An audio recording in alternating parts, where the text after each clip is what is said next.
Primeiro objetivo, pessoal, entender a importância da arquitetura de uma rede neural artificial.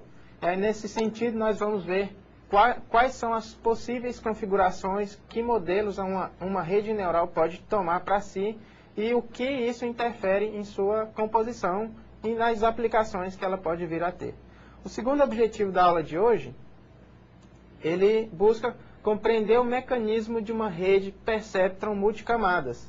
E aí, pessoal, na aula anterior nós vimos um neurônio, que ele é um tipo de perceptron. Hoje nós vamos ver uma rede de neurônios, vários neurônios conectados em si e do modelo multiperceptron, multilayer perceptron, várias camadas.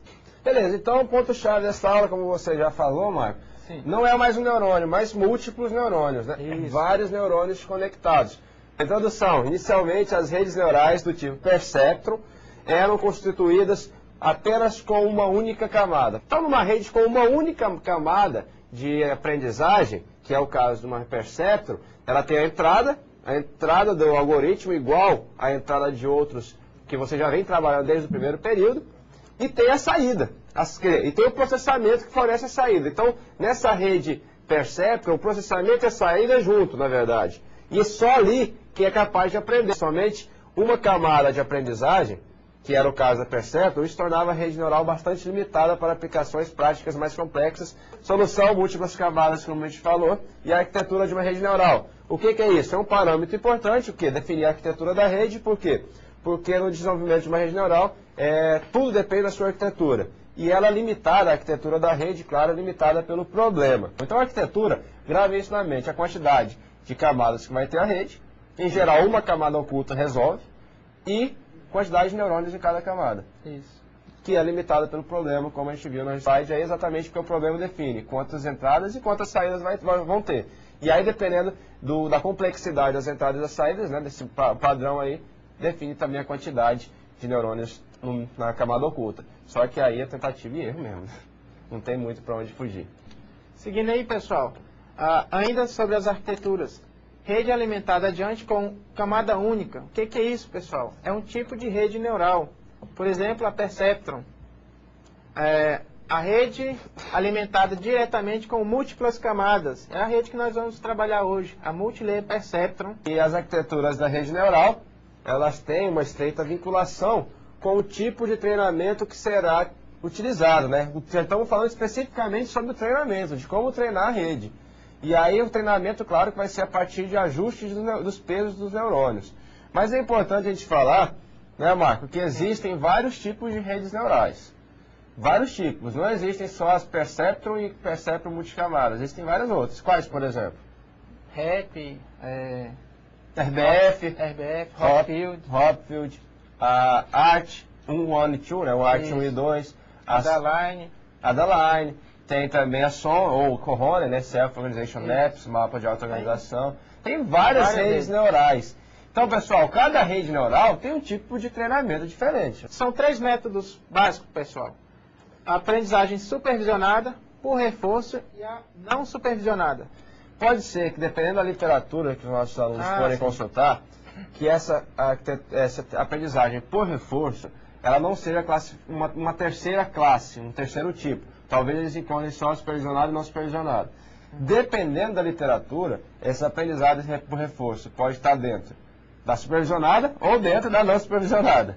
Já a gente vê o porquê, né? Mas então aqui, para evitar isso, vamos fazer como se fossem 3 coisas diferentes, explicar como se fossem 3 coisas diferentes e depois a gente tenta chegar a uma conclusão por que ela pode ser confundida com algum desses casos aqui.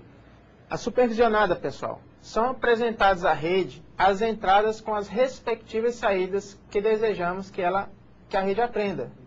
E aí, o que isso quer dizer, pessoal? Trazendo um exemplo fácil do dia a dia. Imagine uma criança que está aprendendo a falar. Aí, por exemplo, ela vai tentar falar mamãe. Ela fala e aí você fala, é mamãe. E aí ela vai tentando falar mamã, e mamãe, mamãe, e vai e vira mamãe. Você vai ensinando como ela tem que fazer. Transportando para a rede neural, você passa a entrada e já diz qual é a saída correta. E ela vai balancear os pesos para que, de acordo com a entrada, a saída seja correta. E aí a rede vai aprender, vai armazenar o conhecimento dela. O fluxograma Tem aqui o ambiente, que é de onde vem as entradas, e aí tem aqui o professor. O que o professor vai fazer, pessoal? Ele vai mostrar para a rede quais são as saídas esperadas. Só que tem aqui o detalhe, ó. A rede tem aqui a entrada para a rede, ela fornece uma saída aqui. E ela vai chocar com a saída do professor. Se for a saída correta, a rede aprendeu e já está corretamente treinada. Mas se tiver diferença da saída dessa entrada aqui com a saída que era esperada, indicada pelo professor, a rede vai gerar um erro, saber qual é a diferença da saída dela para a saída esperada e vai retornar esse erro para o sistema de aprendizagem para que possa balancear os pesos do neurônio. E aí ela vai aprender. Beleza. Então, em resumo, este caso do aprendizado supervisionado tem um professor, né? Tem alguém que ensina e corrige a rede neural. Então, a gente tem ainda a aprendizagem não supervisionada. Ou seja, a própria rede desenvolve a habilidade de formar representações internas para codificar as características da entrada. Por similaridade, coisas parecidas. Esse então seria o aprendizado não supervisionado. Você ia aprender que um sofá e uma cadeira têm a sua similaridade. Assim como uma mesa quadrada e uma mesa redonda também. A rede neural, o aprendizado não supervisionado é isso. A rede neural tem redes neurais que aprendem dessa forma também. Então vamos ver como é que funciona o fluxograma de não supervisionado. Tem o ambiente manda os estímulos que é um vetor de estado do ambiente, manda os estímulos para o sistema de aprendizagem e pronto, o sistema de aprendizagem aprende. Ou seja, não tem ninguém informando como existiu anterior o supervisor, o professor, para explicar o que é certo e o que é errado, não é mesmo? Temos ainda uma aí chamada o reforço. O que será isso? Ocorre então da combinação das duas anteriores, mediante uma avaliação global da situação atual do treinamento. Esse tipo de aprendizado por reforço, quando vai, por exemplo, adestrar cachorro, adestrar animais, né? Então, se o animal faz algo que você queria que ele fizesse, você vai dar um biscoito pro cachorro, né? Para quê? Para reforçar aquele comportamento. Ou seja, reforça o comportamento que quer que ele tenha mais vezes, porque... mas como que reforça ainda? Isso. Fazendo com que ele se goste e se sinta bem com aquilo. Ou seja, que ele tenha vontade de repetir aquilo para ser retribuído de alguma forma. No caso, retribuído do cabra cega, é que ele vai chegar a achar a chave dentro do objetivo. Então a diferença é essa. Bom, sabendo essas diferenças, a gente pode entrar então no fluxograma da aprendizagem por reforço. Então aqui a gente tem o ambiente fornece as entradas, tem um crítico e tem o sistema de aprendizagem. E o crítico faz um reforço, de alguma forma, não é ensinando e nem corrigindo, ele vai fazer somente criticando o sistema. E aí, de acordo com o reforço, ele volta para o ambiente para tentar verificar com novas ações o que fazer. Então isso acontece muito, como a gente falou, na aplicação que a gente trabalha, né, Marco? A gente trabalha há algum tempo, que é futebol de robôs, né? Isso. Aprendizado por reforço é comum. É bastante comum. Beleza, vamos lá então. Perceptron multicamada. E aí, pessoal, por que surgiram então essas redes? Para suprir as limitações da Perceptron clássica. E aí, o que é que tem para dizer sobre isso? Essa Perceptron multicamada, ela é uma das mais utilizadas e ela é bastante utilizada para classificação de itens, classificação de objetos.